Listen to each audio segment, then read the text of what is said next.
But this is the Friday Sports Riot. Call the show, 630-403-5200. That is 630-403-5200. And on the phone line, he is a freelancer, and you can also hear him during the week on SportsTownChicago.com. He is on right now. Gabe Salgado is on. What's up, Gabe? Hey, guys. How's it going? Happy Friday. Hell yeah. Happy Friday. So how has everything been since we last had you on the show? Oh, busy as always. You know, show business is a never-ending business. I'll tell you that much. Yes, it is one business that gets very little sleep. So let's get right into it. What is your take, before we get to everything with Carmelo Anthony, what is your take as the Spurs somehow and magically beat the Heat in 5 games? What happened?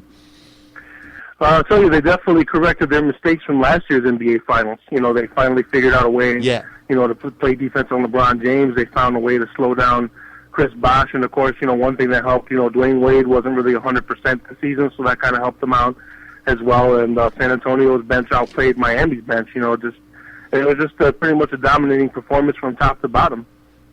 I agree with that. And also, where do you think Tim Duncan ranks all time between power forwards? Is he the greatest power forward of all time? Do you think that there's other people ahead of him in that power forward center spot? I think there's people ahead of him, but I think you'd have to put him in the top 10. I mean, you know, 5 championships. You know, how many power forwards can say they even won 1 championship? He has 5. Right. Yeah. And, you know, and he's definitely done a good job of manning the paint since David Robinson retired. So he's kind of like taken over that role since then. And, you know, Tim Duncan, even though he's, you know, getting up there in age, he still finds ways to be effective. He's not, you know, you don't see him alley-ooping out of the gym like he did when he first got in the league, but, you know, he's still, you know, a valuable player inside that post. And, you know, I don't know how much longer he'll want to play or how much he has left in the tank, but obviously he's still effective.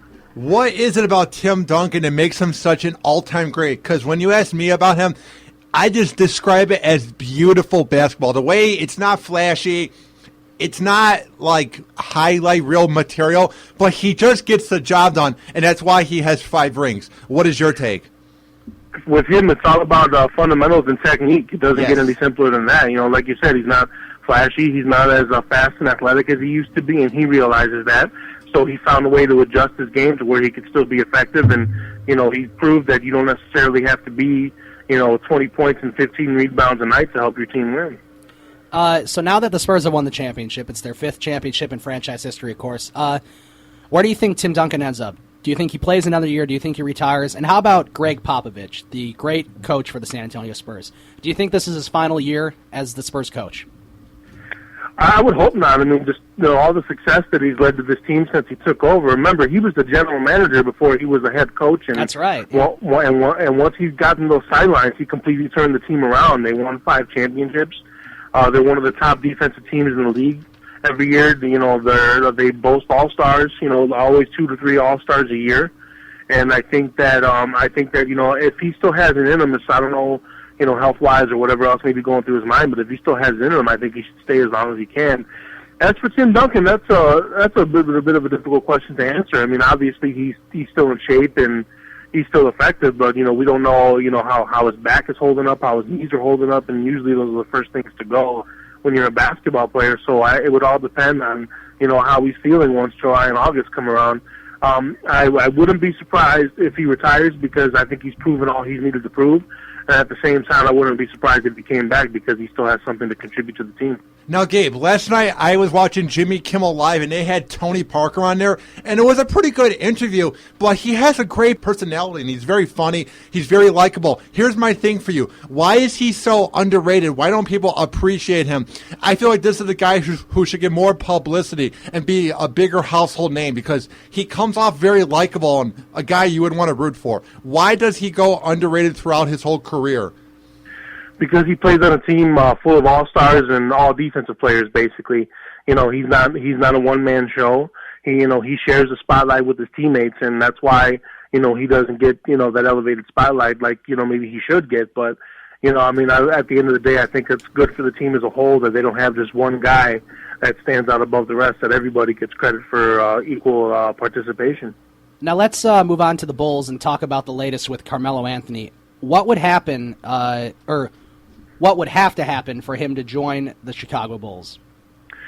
Well, the first thing that had to happen was he'd have to opt out of his contract with the Knicks. The second thing, it would definitely take one heck of a recruiting job by both Joakim Noah and Derrick Rose. They have to convince him that he is needed here. They have to convince him that he's the final piece of the puzzle that'll help him get back to the finals. And it's all about, what type of money can the Bulls offer him. Obviously, they're not going to offer him the type of money that the Knicks can. But, the Bulls would definitely have to give him something that's worth his while for him to come here. Here's my thing. Why wouldn't he want to come to Chicago? He's been nothing in New York City. And, hey, they didn't make the playoffs this year, but we did. So what would be so hard to recruit him? I think that would be pretty easy to recruit him, saying, hey, we make the playoffs more than you and we make more runs. So wouldn't you agree that's more than enough to bring him here? I'd like to think so, but now you take a look at the Miami Heat getting involved in things. They already have the big three, and now they're trying to get a big four because obviously the big three wasn't enough this year. And you take a look at, their bench didn't pitch in as well as you'd like them to in the postseason. Shane Battier's been talking about retiring, and take a look at the Lakers are also trying to pitch to them as well. Kobe Bryant and Paul Gasol, they definitely want. Steve Nash as well. They definitely want to add a fourth player that can help them get over the hump as well. So, so you take a look at these other teams that think that they have something to offer Carmelo Anthony, and that's what's going to make it tough. Wherever Carmelo Anthony ends up, he's going to bring a lot of scoring. But if he does go to another team, is there anything else that he can bring to the table except scoring? I mean, really, there isn't. He's not obviously that much of a defensive player, but he's a heck of a scorer. And that's really what all these teams that are interested in him are looking for, just a guy who can put up some more points on the board and help get their point total up. And I will say this, one thing's for sure, I do not see Carmelo Anthony going back to New York next season, but it's tough to decipher where he'll end up because of so many teams that are in the mix. Let's say he were to leave the Big Apple. Now, does this hurt his legacy? I mean, he's known as a guy who likes to score, but when it comes to the playoffs and the lights being on him, that's when he shrinks. So if he were to go to 3 teams in 11 years, to me, that hurts his legacy a little bit because he can't get it done on one team. What do you think?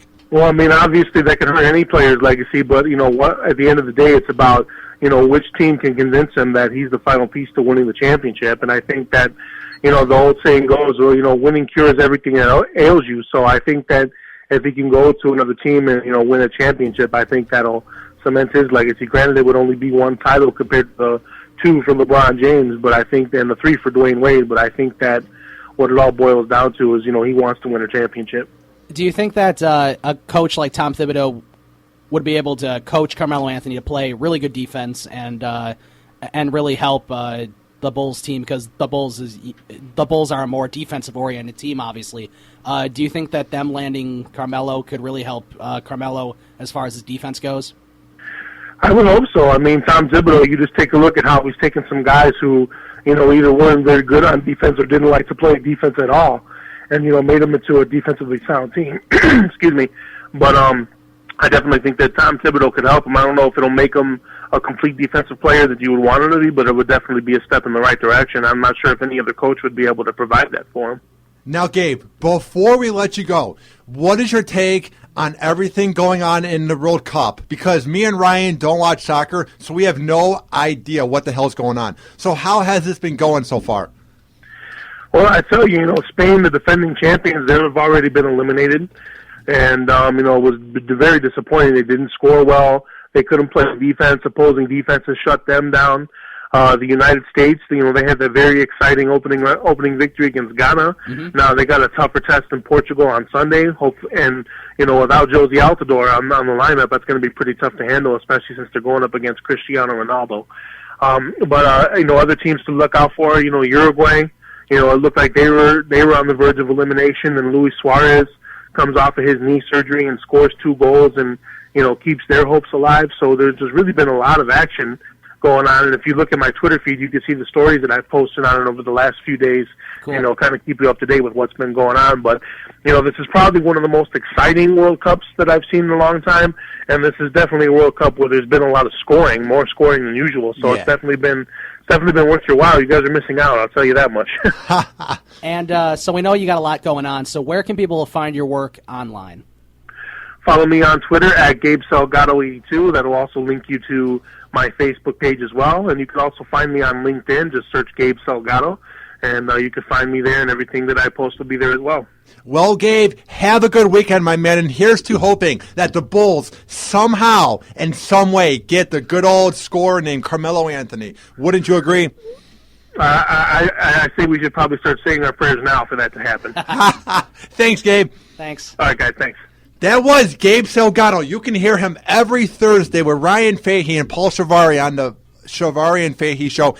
And you can hear him on the Sport Renegades every night on Thursdays as well, and on the Friday Sports Riot.